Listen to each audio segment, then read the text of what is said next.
நம்ம இன்னைக்கு ரொம்ப சீக்கிரமாக செய்கிற மாதிரி ஒரு டேஸ்டியான பன்னீர் கிரேவி எப்படி செய்கிறதுன்னு பார்க்க போகிறோம். இது வந்து சப்பாத்தி, நான், புலாவ் இது கூடலாம் வச்சு சாப்பிட்றதுக்கு ஒரு பக்காவான காம்பினேஷனாக இருக்கும். இதோட டேஸ்ட்டும் ரொம்ப சூப்பராக இருக்கும். செய்கிறதும் ரொம்ப ரொம்ப ஈஸி. பிகினர்ஸ் கூட ரொம்ப சூப்பராக பண்ணிடலாம். நம்ம ரெஸ்டாரண்ட்லலாம் பன்னீர் சாப்பிட்ருப்போம்ல, அதை விடவே ரொம்ப டேஸ்டியாக இருக்கும். ஸோ மிஸ் பண்ணிடாமல் ட்ரை பண்ணி பாருங்கள். ஓகே, இப்போ வாங்க இந்த ரெசிபி எப்படி செய்கிறதுன்னு பார்க்கலாம். ஹாய் ஃப்ரெண்ட்ஸ், வணக்கம். என் பேர் Abi. Welcome to Indian recipes Tamil. வீடியோக்குள்ள போகிறதுக்கு முன்னாடி நம்ம சேனல் இந்தியன் ரெசிபீஸ் தமிழை சப்ஸ்கிரைப் பண்ணிக்கோங்க. கூடவே இருக்க பெல் சிம்பலையும் கிளிக் பண்ணிக்கோங்க.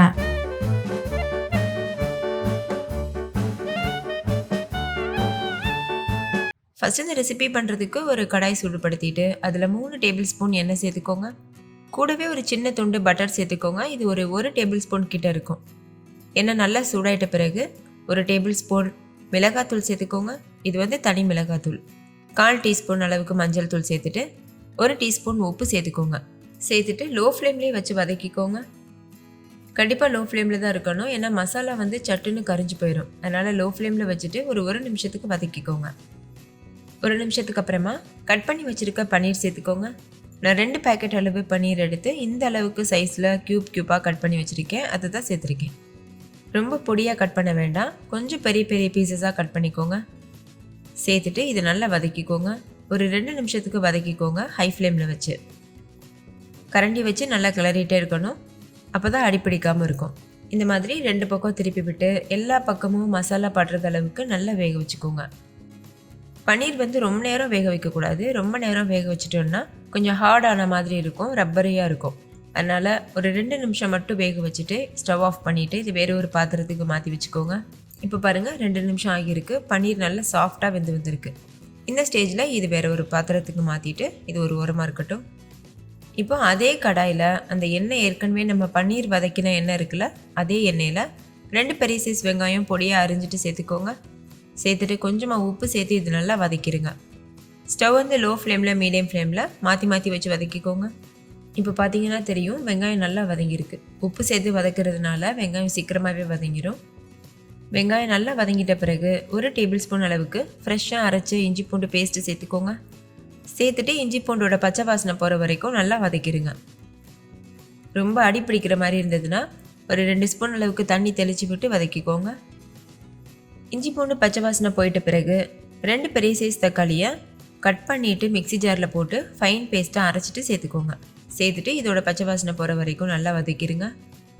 தக்காளி முழுமையாக வதங்கிட்ட பிறகு 1 டீஸ்பூன் கரம் மசாலா, 1 டீஸ்பூன் மல்லித்தூள், 1 டீஸ்பூன் மிளகாய்த்தூள் சேர்த்துக்கோங்க. இது வந்து தனி மிளகாய்த்தூள் தான். இது எல்லா பொடியுமே நான் வீட்டில் அரைச்சது தான் யூஸ் பண்ணியிருக்கேன். வீட்டிலையே எப்படி மிளகாத்தூள், மல்லித்தூள், கரம் மசாலாலாம் அரைக்கிறதுன்னு நான் வீடியோ அப்லோட் பண்ணியிருக்கேன். அதை செக் பண்ணி பாருங்கள், உங்களுக்கு யூஸ்ஃபுல்லாக இருக்கும். நம்ம வீட்லேயே அரைச்ச பொடி போட்டு செய்யும்போது அதோட மனமும் சுவையும் தனியாக இருக்கும். இப்போது முந்திரி பருப்போட பேஸ்ட்டு சேர்த்துக்கோங்க. நான் வந்து ஒரு 10லேருந்து 15 முந்திரி பருப்பு எடுத்து சுடுதண்ணியில் 1/2 மணி நேரம் ஊற வச்சு அதை மிக்சி ஜாரில் போட்டு ஃபைன் பேஸ்ட்டாக அரைச்சிட்டு சேர்த்துருக்கேன். இது எதுக்காக சேர்க்குறோன்னா நல்ல ஒரு க்ரீமியான டெக்ஸ்சருக்காகவும் நல்ல ஒரு ரிச் டேஸ்ட் கிடைக்கிறதுக்காகவும் தான் சேர்க்குறோம். ஒருவேளை உங்களுக்கு முந்திரி பருப்பு சேர்க்குறதுக்கு விருப்பம் இல்லைன்னா நீங்கள் 3 டேபிள் ஸ்பூன் அளவு தயிர் எடுத்து மிக்சி ஜாரில் போட்டு ஃபைன் பேஸ்ட்டாக அரைச்சிட்டு அதுக்கப்புறமா அதை நீங்கள் சேர்த்துக்கலாம். இப்போ இது நல்லா மிக்ஸ் பண்ணிவிட்டு மூடிட்டு எண்ணெய் பிரிகிற வரைக்கும் வேக வச்சுட்டு எண்ணெய் பிரிஞ்சு வந்ததுக்கப்புறமா இது கூட தண்ணி சேர்த்துக்கோங்க. தேவையான அளவுக்கு தண்ணி சேர்த்துக்கோங்க. நீங்கள் கிரேவி வந்து கெட்டியாக செய்ய போகிறீங்களா இல்லை தண்ணியாக வைக்க போகிறீங்களான்னு பார்த்துட்டு அதுக்கு தகுந்த மாதிரி தண்ணியோட அளவு அதிகமாகவோ குறைவாகவோ சேர்த்துக்கலாம். தண்ணி சேர்த்து நல்லா மிக்ஸ் பண்ணிடுங்க. இந்த ஸ்டேஜில் நீங்கள் உப்பு செக் பண்ணி பாருங்கள். தேவைப்பட்டதுன்னா நீங்கள் கொஞ்சமாக சேர்த்துக்கலாம். இப்போ இது நல்லா கலந்துட்டு மூடிட்டு இடையில கிளறி விட்டுட்டு வேக வச்சுக்கணும். எண்ணெய் பிரிஞ்சு நல்ல ஒரு கெட்டியான கிரேவி பக்குவத்துக்கு வரணும். அது வரைக்கும் இது நல்லா வேக வச்சுக்கலாம். இப்போ பாருங்கள், நம்ம சேர்த்த எண்ணெயெல்லாம் நல்லா பிரிஞ்சு வந்திருக்கு. கிரேவியும் நல்லா திக்காக இருக்குது. இது வந்து பர்ஃபெக்டான கன்சிஸ்டன்சி. இப்போ இது நல்லா மிக்ஸ் பண்ணிக்கோங்க. இந்த ஸ்டேஜில் இதில் நம்ம ஏற்கனவே வதக்கி வச்சுருக்க பன்னீரும் சேர்த்துட்டு 1 கைப்பிடி அளவு கொத்தமல்லி இலை பொடியாக கட் பண்ணி சேர்த்துக்கோங்க. கூடவே 1 ஸ்பூன் அளவுக்கு கசூரி மேத்தி இது போல் க்ரஷ் பண்ணி சேர்த்துக்கோங்க. கசூரி மேத்தி வந்து ஆப்ஷனல், உங்களுக்கு விருப்பம் இல்லைன்னா நீங்கள் ஸ்கிப் பண்ணிடலாம். சேர்த்து நல்லா மிக்ஸ் பண்ணிவிட்டு இதுக்கப்புறமா இது ஒரு நிமிஷத்துக்கு வெந்தால் போதும். அப்புறம் நம்ம சர்வ் பண்ணிக்கலாம். ஏன்னா பன்னீர் நம்ம ஏற்கனவே வதக்கிட்டு தான் சேர்த்துருக்கோம். பன்னீர் நான் ஏற்கனவே சொன்னது போல் ரொம்ப நேரம் வேக விட வேண்டாம். நல்லா மிக்ஸ் பண்ணிவிட்டு மூடிட்டு மீடியம் ஃப்ளேமில் வச்சு ஒரு 1-2 நிமிஷத்துக்கு வேக வச்சுட்டு ஸ்டவ் ஆஃப் பண்ணிக்கோங்க.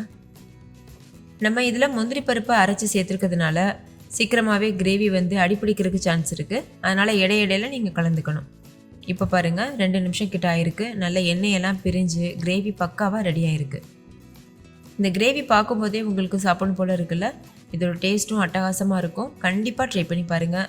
சப்பாத்தி கூடலாம் வச்சு சர்வ் பண்ணும்போது 2 சப்பாத்தி எக்ஸ்ட்ரா கேட்டு வாங்கி சாப்பிடுவாங்க. ஏன்னா இந்த கிரேவியோட டேஸ்ட் அவ்வளோ சூப்பராக இருக்கும்.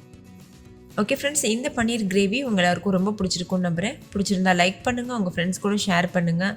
நீங்களும் செஞ்சு பார்த்துட்டு டேஸ்ட் எப்படி இருந்ததுன்னு கமெண்ட்டில் சொல்லுங்கள். Thank you, bye bye.